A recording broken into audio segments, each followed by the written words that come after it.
All attendees are in listen-only mode.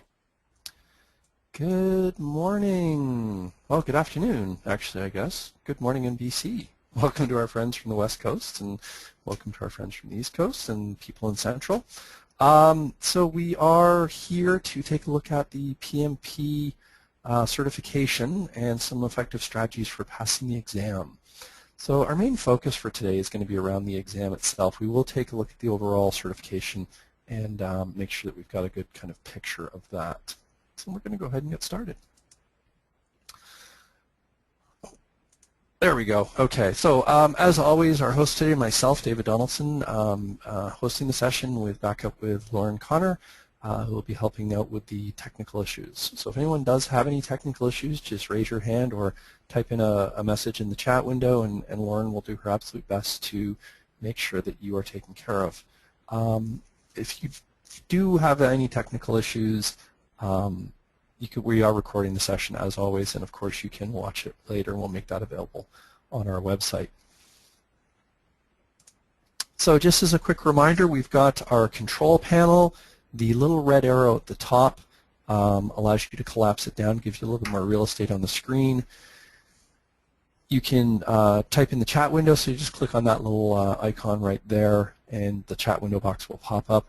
And of course, at any time you can play the, or you can raise your hand, excuse me, raise your hand if you have any issues or questions, and Lauren will be monitoring that, and we'll either alert me or get you taken care of. Our other important piece is if you see this box pop up, that is your chance, your opportunity for input. We've got a couple of polls and some questions for you throughout the session today. As always, we like to try and keep it interactive. I am going to turn off my webcam, just thinking, let you focus on the materials a little bit more, and what I'll do is I'll turn it back on near the end when we get into the questions after. So just gonna, there we go. Okay. So our opening thought for today, and this is taken from Malcolm Gladwell's book called Blink. It's a really good book. It's one that it was the premise behind it is what he calls thin slicing, which is really your system one brain, and it's really about how people come up with good things very quickly, or in kind of in that blink of an eye. And I took this quote out of it: "Good people's decisions under fast-moving, high-stress conditions of rapid cognition is a function of training, rules, and rehearsal." And I've used this a lot in my work with pilots and flight training, and especially around decision making. The premise of what Malcolm was looking at here was basically, looking at people in very high stress situations, such as, a police officer on a call, a doctor dealing especially in an emerge situation, that kind of thing. Dealing with those kinds of things. How do those people, under those very high stress conditions, and very fast moving, make good decisions? And what he determined was it's a function of training, rules, and rehearsal. And in fact, he even looked at circus performers as well as improv actors, and kind of found that model to be very true. So when we think about that and kind of look at that and say, okay, how does that apply to us in the PMP exam? Well, we need some training. We need to do some practice. We need to put some rules around that, and then very importantly, we need to rehearse. And that's going to be a kind of a bit of a theme for us as we go through today. Where's that? There we go. Okay, so here's what we're going to discuss today. Let's start off. We'll just talk again briefly about the PMP certification. The information is online at PMI's website. We'll look at the exam prep, or sort of preparing for the exam, as well as writing the exam itself. So that's going to be our focus for today.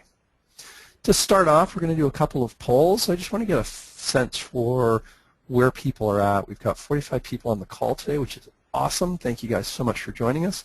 And Lauren, if you can bring that first poll up, I want to just get a feel for where you are in the journey. Are you, just thinking about it, getting started, in your exams booked, or oh my gosh, I'm reading tomorrow? Let's get a quick sense of where we're at on that.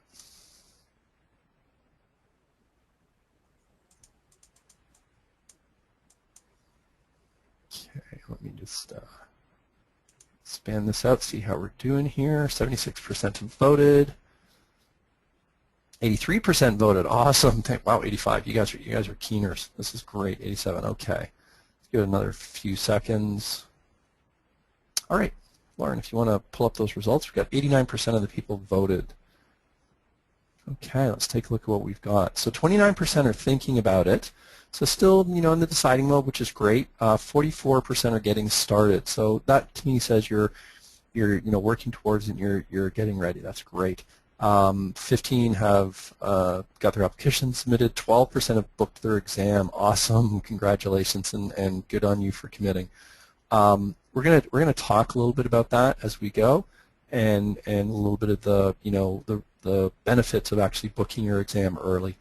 And 0 are writing tomorrow, so that's probably a good thing, because if you're writing tomorrow and you're watching this session, this is designed more targeted for the people who are thinking about it and getting started and have their application submitted. So, okay, that's great. Thank you so much. The next question that we're going to have, the next poll, is when was the last time you wrote an exam? And for me, I think there were still dinosaurs roaming the earth, but been around for a bit. So, want to open that poll. 5 years, over 5 years ago, 1 to 5 years ago, so fairly recent, within a year, or you actually wrote an exam yesterday.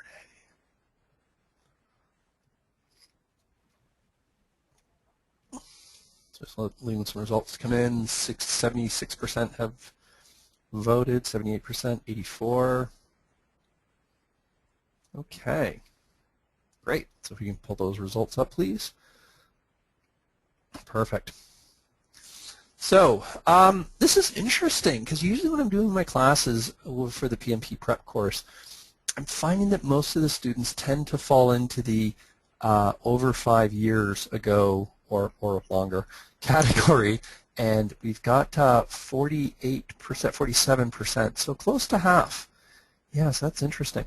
And then 30% 1 to 5 years ago, so fairly recently, and I'm actually surprised that we've got that big of a percentage at 23% within a year. Now, the reason I asked this question is what we're talking about here is the skill of writing an exam. And, as much as having our PMP certification is going to help tell the world that we are good, competent, qualified project managers, the exam itself is a bit of a different experience. So, I mean, we need to build up and bump up some of that exam writing skills, especially if we're in those top 2 categories. That 47% of people who it's been a while since we wrote an exam. Writing an exam is a different skill, and there was a recent study released by the Huffington Post that showed people are checking their cell phones about every 6 minutes. I think it was 6 minutes or every 8 minutes. And when you think about that, what you're doing is you're developing that habit. So we need to sort of get ourselves out of that. We're going to talk a little bit about that as we go. So let's just first cover off the designation itself. I'm going to be very brief on this piece. Go to pmi.org for more detail. If you go to pmi.org, click on certifications, click on the PMP, Project Management Professional Certification, and there's actually a very detailed document called the PMP Handbook. If you download that, it's got it in excruciating detail, which is, just answers all the questions possible. But here it is in a nutshell. There's 3 basic elements to getting your PMP. The first is some training. So you need about 35 hours of what they call contact hours, and that's actually formal in class. And I think that can be done virtually, but it needs to be instructor-led. So watching a webinar, for example, this doesn't count towards that, unfortunately. It'll count for the maintenance of it, but not the attainment. You need experience. Now, there's 2 options here with the experience. If you do not have a degree, there's a higher experience level versus if you do have a degree. So if you have a degree, it's 4,500 hours over a 3-year span. If you don't have a degree, it's 7,500 hours over a 5-year span. And for both of those, it needs to be within the last 8 years. So if I look into my past, so I don't have a university degree. So I look into my past, I go back 8 years. I need to have 7,500 hours of project management experience in a leadership role. And the beginning of the first project and the end of the last project, we need to have at least a 5-year time span there. There can be breaks in between. So I could, maybe work as a PM for a year and then take a break for a year and then work as a PM for a year, that kind of thing. And if I do 2 projects at the same time, the hours count, the durations just don't. Now, from an application perspective, you would apply to PMI, you'd submit your training, you'd submit your experience. They then give you permission to write the exam. Okay, so the third element, you have to get the first 2 in place before you can take that third step. And it's 200 questions, it's multiple choice, A, B, C, D, there's always 4 choices, and you have a 4-hour time limit. It is administered on a computer. So basically, you're going to sit down in front of a computer for about 4 hours, answer 200 questions. The nice thing is the moment that you hit submit or complete or whatever the button's labeled, it was 4 years ago I wrote mine, I'm trying to remember. Oh, 5 years now actually. So the moment you hit submit, it calculates your score, and you find within a few seconds, like literally about 10 seconds, you get your score. It's a very long 10 seconds, I assure you, but you find out almost instantly whether you passed or you failed. So that's a very nice kind of piece. But one of the things you want to consider is, when was the last time you sat down for 4 hours with no distractions, with no connection to the outside world, with no iPhone, BlackBerry, whichever device you prefer, with no internet, with no emails popping up. And although you can take a bio break during the exam, the timer keeps going. So it's a very focused 4 hours. From my experience, I'm seeing most people completing writing in about 3 hours, and then taking the last hour to kind of review and make sure they've got it right. So it's a very intensive 4 hours, and you need to bump the skill up of being able to sit and concentrate on that topic for that amount of time. It's interesting as I see people when they're going through the practice exams and administering the practice exams, they're almost jonesing for the the fixed, right? Oh, got to check with the rest of the world, check my email and things like that, right? So yeah, when you're looking at preparing, you want to be considering those kind of concepts. So from an exam prep perspective, we're going to look at 3 basic topics: what to study, practice makes, and game day. So those are our 3 titles, 3 areas. Start off with what to study. Now, practice exams are your best friend. So the practice exams, most of them are broken down by knowledge area. And what will happen is 2 things. First of all, you're going to develop a list of scores based on your knowledge area. So we've got scope, time, cost, quality, HR, communications, risk, and so on. Do a bunch of practice exams, score them, categorize them based on the knowledge areas, then look at your bottom 2 scores. Study those, right? And then redo the test and study your lowest score. Redo the test, study your lowest score. This will create a real difference for you. One of the common things that people tend to do is we tend to focus on topics we like or enjoy. We all do this. It's very natural. And usually, having done that, those topics we score well at. We enjoy them, we pay attention, we spend time. And when you're preparing for an exam that has 10 different knowledge areas, there are going to naturally be some that are more enjoyable and some that are less enjoyable. So we're looking at bumping the bottom score up, and that way it raises your overall score. Because if I go and bump up the top scores but I don't fix the bottom ones, probably going to get into a bit of a failed situation here. Okay. Now we actually have a question that's popped in, so I'm just going to address that one from Shamir. He says, what is the passing percentage? And you're not going to like my answer, my friend, but they don't tell us. Now, if you search the internet and look for passing score on PMP, you will find some stuff that says you need 106 questions out of the 200 to pass, which equates to about 61%. And that's the old version and is no longer valid. Now, what they do now is they use what's called psychometric testing methodologies, and they're very tight to the vest on this one. They don't tell us what the score is, and the reason for this is quite simple, in that this exam is randomly generated on the day. So when you sit down to write your exam, when you say start, when you click start, it takes a few moments, and what it does is it randomly collects questions and then puts together the 200 questions for you. So you can have two people sit down in the same room at the same time, you both click start, you're getting two different exams. Now they're both PMP exams, but they're two different sets of questions. And based on the psychometric testing methodologies, you're going to have a different passing percentage from one to the other because different questions have different weights. So, you know, do your best. From a practice exam perspective, my magic number that I say is 80%. If you're getting about 80% on the practice exams, then you know you're good to go. And we do offer a 5-day exam or an exam prep course, which we actually have a public offering in July.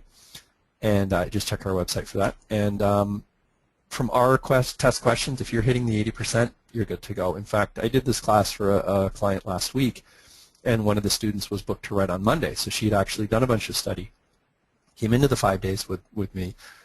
We finished on the Friday. The following Monday, so she had the weekend, and the following Monday she wrote and passed. She started the week not scoring that well, around 70%, 75. And then by the end of the week, she had bumped things up to 80, and you know, you get into that 80 range, then you can get to you're into a passing score, right? So practice exams are your best friend. Now we have another question that's come in. Can you provide a link to the exam questions, like sample questions? And fortunately, no, that's part of our intellectual property. What we will do though is I'll put together like 5 or 6 just sample ones for you to just try out as a sample of the sample. There are lots of free online sites that do provide them. Headfirstlabs.com is a good one that I've looked at. Cornelius, and I'm trying to think of his last name. If you just Google Cornelius and PMP, you'll find he has some good stuff as well. The other place you can get them is if you buy any exam prep books, such as Rita Mulcahy's book or Kim Heilerman's book. Both are very good resources. Both have sample questions in them, and there are even some for purchase sample questions that you can buy. So sample questions are your best friend. Now, just a slight word of caution. You tend to get what you pay for, so if you're looking at the free ones and you're going, these questions don't feel that good, yeah, they might not be. So, all right. So practice exams are your best friend. Focus on your low score. Now, I'm going to pose a question back to you. What can you do to improve your performance? If we think about the exam as a performance, you need to prepare, you need to do things that are going to help you do the best job you can on the day, because you've got a one-time 4-hour window to pass that exam. So what do you think you could do to help pass the exam? So I'm going to put that question out, see what people think.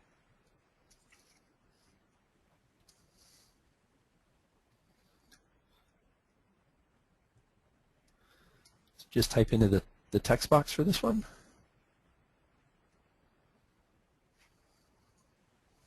Okay, so we're starting to get some answers flowing in. This is awesome. Review PMBOK with a study group. Yes, so thank you, Tim. When I saw the review PMBOK, I'm like, oh, or review PMBOK. I'm like, oh no, but with the study group, yes, sit down with people, discuss stuff, look at things different ways. You might read something, it's not clicking for you, someone else, right? Eat fish beforehand from Eleanor. Yes, thank you so much. We're actually going to be talking a little bit later about fuel for your brain, and fish is a very good one. Study hard. Totally agree, William. And then we have Andrea right after that. Study, study, study with exclamation marks.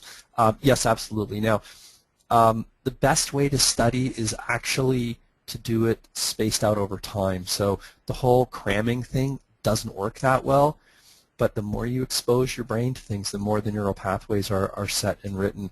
And in fact, there's a default reference or a default reflex by your brain that if you expose your brain to something multiple times, it will increase the importance rating of that thing regardless of what it is, and it will dedicate more neural pathways to it. So lots of review is good.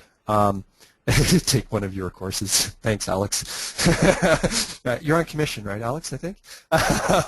Yeah. Practice in the same environment as you'll be writing the exam. Yay, Nicole. Thank you so much. There's a really interesting study that they did where they got a bunch of people in an office environment, sit down, and got them to study some stuff and do some recall. Then they took another group and dressed them in wetsuits and got them to stand waist deep in the surf. And what they found is when you return the group back to the environment that they were in when they were studying, they had better recall. So you want to duplicate the environment of the exam as much as possible, which means you need to close the door. You need to turn off the email. You need to turn off the phone. You need to, prevent the interruptions and have that kind of an environment. Now, a word of caution, don't make the environment too sterile. In the real exam, you're going to be in a room with 20-odd computers. You may have up to, 19 other people in that room. When I wrote, I think I had 4 or 5. A couple times people came in to start an exam an hour after I had started mine, that kind of thing. So there will be a little bit of ambient noise. There will be a little bit of, other people around. So, locking yourself in the closet, not the best strategy, but you do want to make sure that you are not interrupted. Practice exams, working with others, absolutely, Peter. Practice, like I say, practice exams is your best friend. From Randy, study CDs, flashcards, websites. Yeah, absolutely. That also have the knowledge areas. Yes, absolutely, beautiful. From Daria, breathe. Yes. Oh, absolutely. Oh my goodness. How well do you think when you're holding your breath? I mean, give it a try sometime. Just hold your breath, and it's like, okay, yeah, I'm not really able to focus much. So breathing, stretching, these are all very good strategies. What I did is I actually worked out some. I used to do Tai Chi, so I worked out some, nice Tai Chi stretches that I could do in my seat without, sort of whapping, the person beside me kind of thing, right? Again, do more questions from Sean. Spread out review of PMBOK from Timothy. Yes, absolutely. You want to spread it out over time. How much time do you think is needed? 3 months good? From William. Great question, William. What we're telling our students, and we've been doing this for a while now, is assuming you're taking our 5-day course, there's an additional 50 to 150 hours on top of the course for studying. How far is that spread out? Well, that all depends on you. One of my students, Laura, she booked 2 weeks off, did nothing but study, walked into my class for a week, and then wrote the exam the next day on the Saturday morning and passed. So think about your workload. If it works better for you to say, I need to just shut off the world and take a couple weeks vacation and do that, or maybe you do it on sort of on the commute and weekends, whatever makes sense for you, right? Join discussion boards, absolutely. Staying hydrated helps, think, William. Yes, we're going to talk about that a little bit more detail coming up. And a good night's sleep before the exam. Oh, you guys you're all over this. This is awesome. Okay. Now, practice. Practice, practice, practice, right? We're always told as kids, practice, practice, practice. Well, practice does not make perfect. Practice makes permanent. So whatever you practice is what you will do, right? And there's a lot of theories around this. One of them is the law of primacy, which is the first thing you do, you tend to repeat. But you can overcome the law of primacy through practice, because whatever you practice, that's what you'll end up doing on the day. And I remember as a young kid taking piano, which I dreaded. My mother used to make me take it. Love music, though, don't get me wrong. But I remember practicing for a recital. And the third bar of this piece, I always made a mistake. So here was how my practice went. I'd play the piece, get to the third bar, make the mistake, give a big sigh, go back to the beginning and play it straight through. So guess what I did on the day of the recital? You got it. Got to the third bar, made the mistake, big sigh, went to the beginning and played it all the way through perfectly. So whatever you do, that's what you're going to do, right? So practice makes permanent. So practice what you will do, practice what you want to do. Now, one of the strategies that I recommend is to do a brain dump before the timer starts. So when you walk into the exam, they're going to sit you in front of a computer. You'll have a keyboard and a mouse. Keyboard won't do you any good. It'll be all mouse. And they give you a piece of paper and a pencil, right? Now, it'll either be in the form of actual paper and pencil, or sometimes they give you a laminated card and a grease marker. If they give you paper and pencil, ask for extra sheets. And before you start writing, do your brain dump. And the brain dump consists of things like the formulas, right? So there's a few formulas we have to know. Write them down, right? Also write down any little mnemonics, any little tips and tricks to remind yourself of what you want to do. And practice doing this ahead of time so that when you sit down for the exam, you can do that, right? Now, how do you practice that? It's really easy. Close all your books, pull out a blank piece of paper, grab a pencil, write it all down, and then pull out your books and confirm you got it right. So you're going to write you're going to write your formulas on that. You're going to write any mnemonics. So for using the critical path method, I always did a little mnemonic I developed is forward plus bigger, backwards minus smaller. We'll deal with that one next webinar next month when we do our critical path. But that was something that I actually wrote on my brain dump. The other thing I wrote is a RTFQ, RTFA. Read the full question, read the full answer. And I wrote that right at the top. I tend to skim, I tend to go very quick. You probably noticed by the pace of my talking. So I really needed to practice slowing down. So when I was writing my simulated exams, I practiced slowing down. And if you can get a simulated exam that's actually an on-screen simulated exam as opposed to the paper ones, even better. You know, do a mix of both. But practice what you want to perform on the day, because what you practice is what you'll end up doing. Now, let's talk a little bit about exercise. And this comes from Brain Rules book by John Medina, Dr. John Medina. He is a evolutionary neuromicrobiologist. Basically, he's a brain scientist. Very smart guy. But Brain Rules book is an interesting book. I really, really like this book. And he sets out 12 rules in this book to help you think better, to help your brain function better. And rule number 1 is exercise. And this is an excerpt from his book in one of the studies. And if you actually go to his website and click on the rules, go to the exercise rule, and play there's a little video clip thing that you can play. It'll pop up with this. You can click on the footnotes and you can look up the research behind it and where the studies came from. But basically what they did is they took 2 groups, and this was actually in an older cohort. So we're not talking, you know, teenagers. We're talking people in their 20s and 30s. And in 4 main measures of brain, executive function, control, cognition, visual, spatial, and reaction speed, the group that exercised versus the group that was sedentary, as you can see by the blue lines, did way, way better.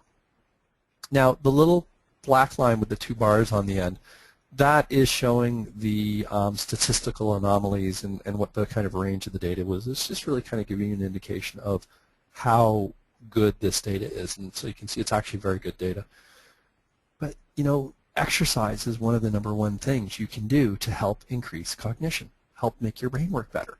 And his theory behind this, and this comes out of his evolutionary part of being a microbiologist, is our brains developed in near constant motion.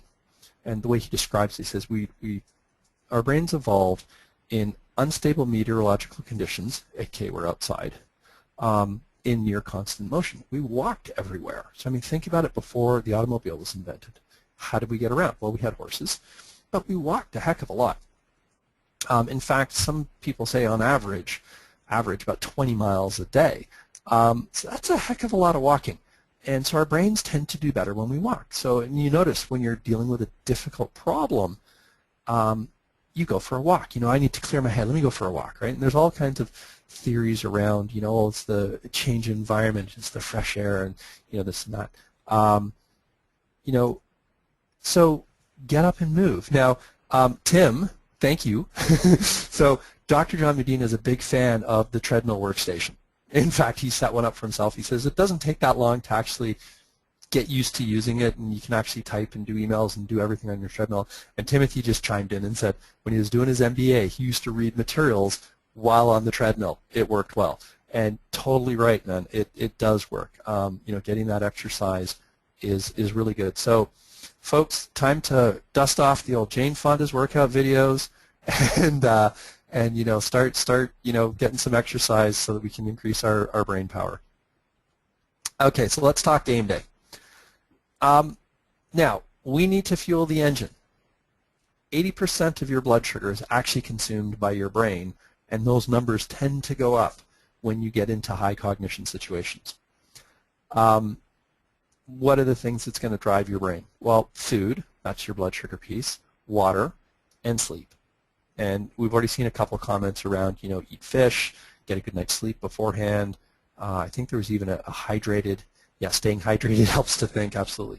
So I want you to think about, and since we're in the beautiful country of Canada and in the middle of our favorite season, we're all familiar with the concept of hypothermia and frostbite. So let's think about what the body does in that situation. It preserves the core, right? So, your heart, your lungs, your liver, your major organs, it keeps those safe because without those you die. What it does is it sacrifices the extremity, your toes, your fingers, your nose, your earlobes, things like that. So your brain actually does the exact same thing. Now, the human brain is actually made up of multiple layers. The very center of that, the amygdala, is the lizard brain. And the lizard brain, or the brain core, this part controls all of your autonomic functions. And your autonomic functions are the functions that keep you alive. They control breathing, they control heart rate, they control blinking. So if you've ever had someone who's trying to, pretend they're dead and they sit there with their eyes open, if you poke them in the eye, they will blink. It's an autonomic function. You cannot actually prevent that from happening. So that's the inner or lizard brain. Now your outer brain, that's your thinking part. Okay. So when we start to deprive our brain of what it needs to stay alive, food, water, and sleep, it acts much like the rest of the body, and it goes into this survival mode, protect the core. So the outer portions of the brain start to shut down first, because if we started in the reverse and shut the inner parts of the brain down first, well, then things like your heart and your breathing would stop, which would be a bad day. So by doing this, what ends up happening, however, is we lose the ability to basically have some cognition. Okay. We need to make sure that we arrive on the day for the exam well hydrated, well fed. So we need to be properly nourished, we need to be properly hydrated, and we need to arrive with good sleep. Because the reality is you are doing a performance that day. And you need to make sure that you arrive not only prepared from a, have I studied my materials, have I got the questions in line, but I also need to plan and make sure that I arrive basically with my engine in top performance shape, right? We don't expect our cars to run on empty, so let's make sure that we've got the right fuel in the tank for our brains. And to kind of finish that little piece off, avoid the pre-processed food, so the candy bars, those kinds of things, and balance it with fiber, because that helps regulate our blood sugar so that we can make sure that we are on a kind of an even keel there and we don't have that spike. Okay. Now, for game day, we've already had a couple people chime in around things like getting rest and hydrated. I want to just talk about stress for a moment. In simple terms, stress makes your brain dumb. You lose about 10 points of IQ just through stress alone. So we want to think about what are some of the strategies we can use to help reduce our stress as we approach this exam. Things like giving ourselves permission to be prepared. So if I walk into the exam cramming the week before, probably going to be pretty high stressed, and this is part of the rationale behind spreading your study out over time. We need to, yes, you do want to go through a lot of material, but we also want to pace ourselves as we do that. We would want to make sure that we are, basically we're running a marathon, not a sprint. So let's think about how marathoners plan their training, because really that's what we're doing. We're training for this exam. Well, the first thing they do is they figure out when race day is. So now back to what we were talking about earlier, you want to book your exam.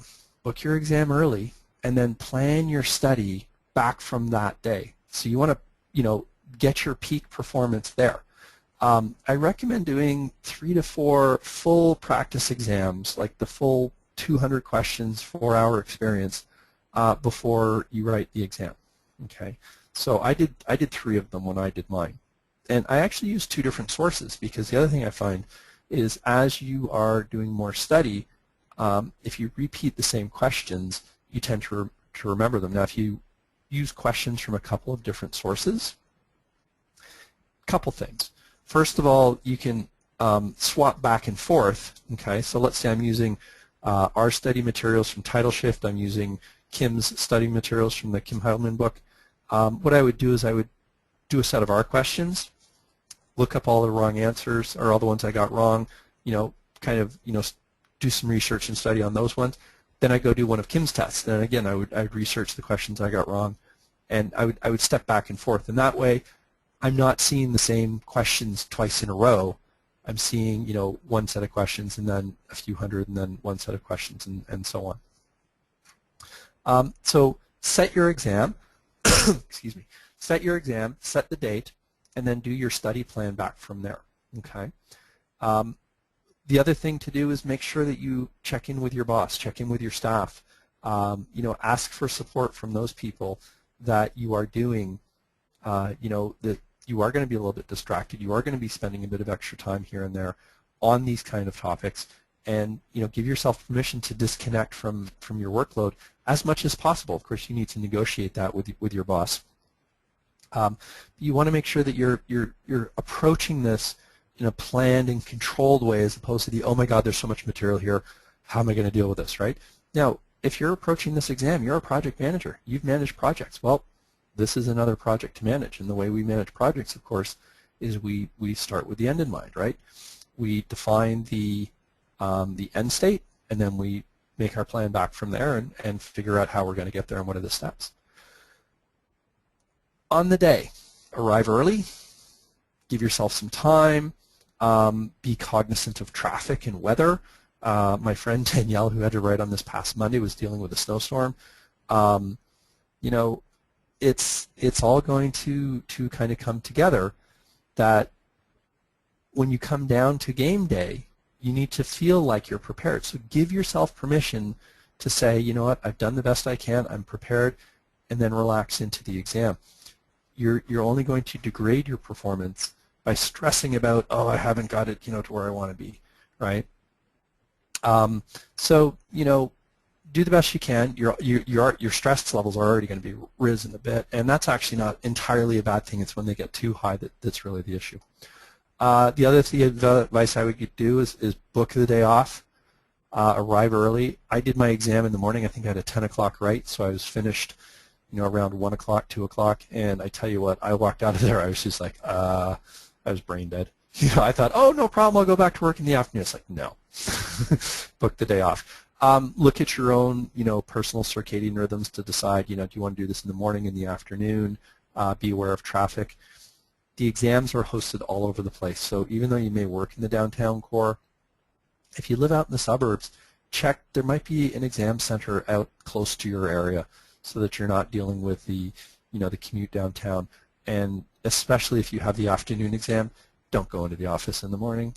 The last thing you want to do is kind of get caught up with something around that. So, give yourself permission to say, you know what, I'm ready, I'm good, and move forward. Because the reality is, come the night before, the exam outcome is pretty much determined by that point. And if you stress about it and try to cram all night, you're only going to arrive tired and stressed and not functioning as well. Okay, so that covers kind of the majority of what I wanted to cover. And I'm just going to kind of rehash some of the main points there, and then we've got a couple of questions that have popped up that we want to deal with. So some key points here. First of all, simulate the exam. The exam is a foreign environment for you. This is not something you're used to doing. So, you look at people who work in environments that are completely foreign to us. So many of us, we have that fear of speaking, and yet we see professional speakers who can get up and on the spot, give a speech and have no problem with it. Because that's their environment. That's the environment that they live in. I mean, imagine if you went into an ER, an emergency room at a hospital, and you're dealing with people with life-threatening injuries and just all this kind of stuff. Like, it's overwhelming, but the doctors and nurses do that day in and day out because that's their regular environment. So what you want to do is simulate the environment you're going to experience on the day as much as possible. So simulate the exam ahead of time. Get comfortable with that environment. Practice your performance, and your performance includes doing your brain dump. Right? So do your brain dump, do your exam questions, and again, try to simulate the environment as much as possible. Fuel your engine. and I'm talking about your cognitive engine. So make sure that you arrive well hydrated, well rested, and and nourished. That was the other one. Sorry, my own cognitive engine's a little bit low right now. So to give you an example of another student of mine, he decided to try the Saturday exam after the 5-day course. He left our class. He had a 4-hour drive to get home, and he was riding at 9 o'clock the next morning. So I mean, he really didn't set himself up to pass. And then finally, relax, because you know what? The more you stress about it, the more you're going to get yourself into that lather, and it's just not going to really work. Okay, so we've had a couple of questions pop in, so let's deal with those now, and then I'm going to just revisit the opening thought for our close. So what food do you recommend, if not pre-processed foods? From Bernadette, great question. Literally, sitting in the car before I walked in the exam, I ate an apple. It's like mowed down on that. Look for natural foods.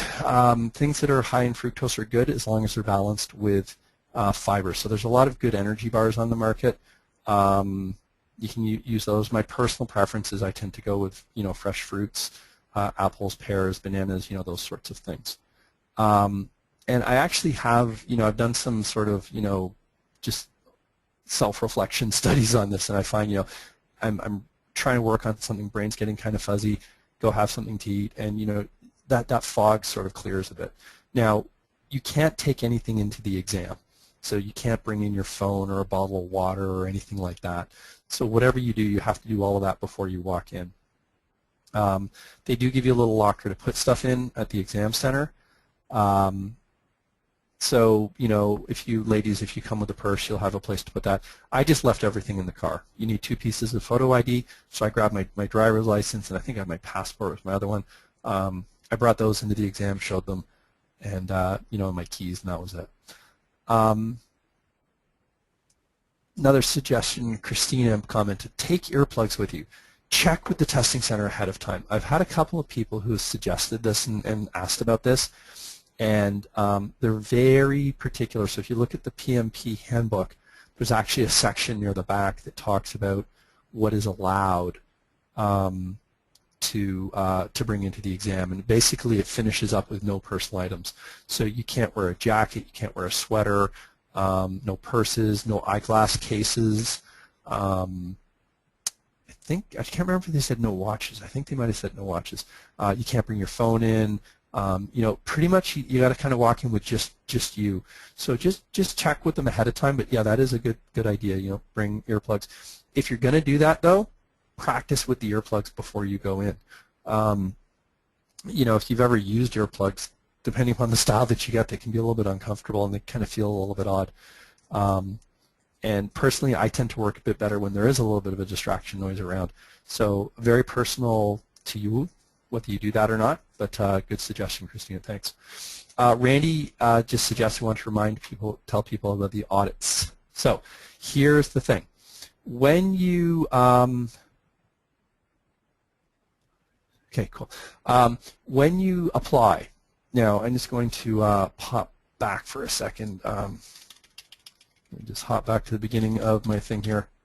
There we go. So there's the application process, the training and the experience piece. You have to fill in an application online. Now, you become a PMI member, you click on certification, you say apply for PMP, and it's actually a very nice form because it walks you through it really nice. So it asks for the usual, who are you, what's your name, yada, yada. Submit your training hours, submit your experience. When you finish all of that, and it actually gives you indicators to say, you've got enough hours, you don't have enough time elapsed, and vice versa. So when you finish all of that and submit, okay, 1 in 10 people who submit for the certification get audited, and here's what this means. Basically, when you get audited, they want to check to make sure that your experience that you've submitted and your hours of training that you've submitted are actually valid. Now, if you take your training through an REP, registered educational provider such as ourselves, we register the courses ahead of time with PMI, so that's a no problem. For the experience piece, what you'll basically have to do is they'll send you back a package that you print off. You need to then go get the people who are the references for you to sign, and there's a procedure around that that'll be detailed in the kit. You got to basically get them to sign it, you seal the envelope, they sign the signature, and you have to send that back to them. PMI is very quick once they receive the package back for completing the audits. And when I say very quick, I mean it's like, yeah, so Lauren went through that actually, and her experience was it was literally 1 minute. I've actually had that feedback from a couple of people. So it's randomly 1 in 10 who get audited. The annoying part, though, is you don't find out until you're audited until you pay. So you'll submit your application. It'll say application submission accepted. Here's the screen for the payment. You think, oh, good, I made it. And then after that, they hit you with the audit. But again, it's 1 in 10. It's not that onerous of a process. The key to it is make sure that the people who are going to be signing are available. Now, when I did mine, I did not get audited, thankfully. But all of my contacts were here within the city. They were within easy reach. I know I've chatted with some people who are like, well, they're on the other side of the planet and I've lost contact with them. So you want to kind of keep that in mind. So if you have a choice of different work experiences, pick the people who are closer and easier to get to. How do we prepare for the other designated exams? Best bet there, Rob, is go to the website. Look up what the certification requirements are and follow those. Most of the advice I've given you today, you could really apply to generically any exam. Okay. And does the 35 hours, what does the 35 hours of training involve? From Gautam? Okay, I think I pronounced your name right. Apologies if I didn't. It basically involves training. First of all, it's instructor-led formal training is their description, and it involves, if you're dealing with the topics, so the course objectives need to be in line with the knowledge areas. So things like how to define the scope, how to do your schedule, how to control cost, those sorts of things. They do accept training that is not from an REP, from a registered education provider. So what that means is if you've taken a college course or a university course on project management and it actually is in alignment with the PMBOK, those apply. The downside with doing it that way is that when you go to apply for your PMP designation, at that time they will ask for transcripts and they'll actually take a look at the courses and it may be rejected at that point. So that's kind of what that involves. And from Randy, it takes a lot of time to get the references out and back if you have a lot. That is very true, yeah. People can be anywhere in the world. Absolutely, very good observation, Randy. So if you do get audited, and again, if you have the option of using people who are local, that is preferred. So basically, if you're kind of looking at your depth of experience and saying, okay, I can use this project that I did here in Toronto and the person's down the road, or I've got this one I did in Spain last year and that person's over in Spain. Yeah, use the person here in Toronto. PMI doesn't care where it was or if it's a fancy project or any of that. Okay. Also from Gautam, what kind of experience does PMI Institute look for in the 4,500, 7,500 hours? What they look for is in a leadership role. So you do not have to be the PM. You don't have to be leading the project, but you need to be in a leadership role within the project, which means basically looking at what I'm looking for. If you're in a leadership role, so if you're for example helping write the charter, or if you're leading the lessons learned session, or the risk analysis or something like that, or if you're a team lead on the project. So they're looking for leadership roles. Now, good news, it doesn't have to be employed, which means if you do volunteer work, so if you're looking for some way of bumping up your hours, go do a volunteer project. I used to be on the board to run a Kayak for a Cure cancer fundraiser event here in Toronto, and now I already had my PMP at that point, but if I needed the hours, I could have used those hours to help bump up my hours. You just need someone who's going to verify and basically sign or attest to that. Okay, so some really good questions today, and thank you for that input. Any others? Oh, there's one. What is the best study guide that aligns with PMBOK from Rob? When I was writing, the advice I got was use the Rita book, Rita Mulcahy. She's been a real standard in the whole project management prep. The other one is the Kim book, which is a very good book. Both of those are good for self-study. I really do highly recommend, though, that you take a course. There's lots of 5-day exam prep courses. Really, I think the best of which, of course, is the one offered by TidalShift. Now, and I know I say that a little bit tongue-in-cheek because I am an employee here, but I'm also an alumni of that program. So, that's the one that I attended, and I passed first time. And I would say 80–90% of our students are passing first time. The other 10 to 20% we don't hear from, so I'm not 100% sure. Okay, a couple people have asked Kim who, and it's Kim Heldman. It's Heldman, I think. If you're having difficulty finding it, as always, just fire me or Lauren a note, and we'd be happy to send a note back. If you do attend our course, we provide our materials as well as a copy of the Kim book, the Kim Heldman book. And the reason we do that is because we are big advocates that you should have 2 different sets of materials.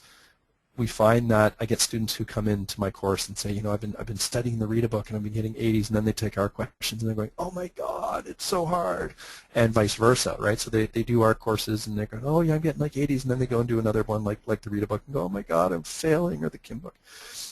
So a couple, as I'm talking here, I got a couple people chiming in. They love the Rita book. Debbie also asked, what's the cost of your course? We're offering it publicly in July. I think July 13th. Yeah, and Lauren's just looking up the price. You know what? If you go to our website and just hit the public courses, public offerings, I think it's under. You'll find it under there. I just teach the course, so I don't actually work on the marketing side. But yeah, we'll follow up with you on that one, Deb. Okay, I think that covers it. 2495, so 24, so basically 2,500, and it's money well invested. All right, so I'm just going to turn my video camera back on there. What's the maximum class size? Oh, interesting question, Rob. In general, most of our classes we cap at 25, but with Blazer, that's our PMP prep, we do allow it to go a little bit higher because it is truly an individual journey. So with all of our classes, we try to do a very experiential thing where you get the hands-on. So we get people to work in groups, because when you're managing projects, of course, it is in groups. But with the PMP exam prep course, it is very much a personal journey. So that can allow. So the largest group that I've done was 28. The smallest was 4. And honestly, having the slightly larger group is actually better. Are your classes offered online? At this point, no. It is something we are looking at doing in the future, so stay tuned for that. And question from Vaughn was, could we get a discount if we enroll multiple people? Your best bet is contact our marketing sales department. Catherine McKernan would be the lady to speak to there, or just give me or Lauren a call. Okay. So I'm going to wrap things up because we are approaching the hour. So thank you again for sharing this time with us. And I'm just going to go back to our opening thoughts here. In this exam, you're going to be making lots of decisions, 20 of them to be exact. And it's fairly fast moving because you've only got the 4 hours, and that time really does buzz through. When I wrote in 3 hours, and then I spent an hour to review, and I still didn't get through anything. That reminds me of the other thing on the practice exams. Pay attention to your timing. It's 72 seconds per question, which doesn't seem like a lot, but it averages out. So you'll find there are some questions that take you 10 seconds, others that take you 5 minutes. It'll average out. So, we've got that high stress, it's fast moving, it's rapid cognition, and it's the training, the rules, and the rehearsal. So you'll set yourself some rules around how you answer those questions, like avoiding things like never, always, avoid the absolutes. Think about which ones you do first. And what will happen is you kind of figure these things out as you practice, and that will help you with being able to do this well and quickly. And then, of course, the rehearsal part. Okay. There's a final question, where your course is held. When we do our private courses for clients, we're all over North America. For the public ones right now, we're only offering them in Toronto. It's in the downtown core. But again, contact Catherine McKernan or Lauren or myself, and we can help you with those specific questions.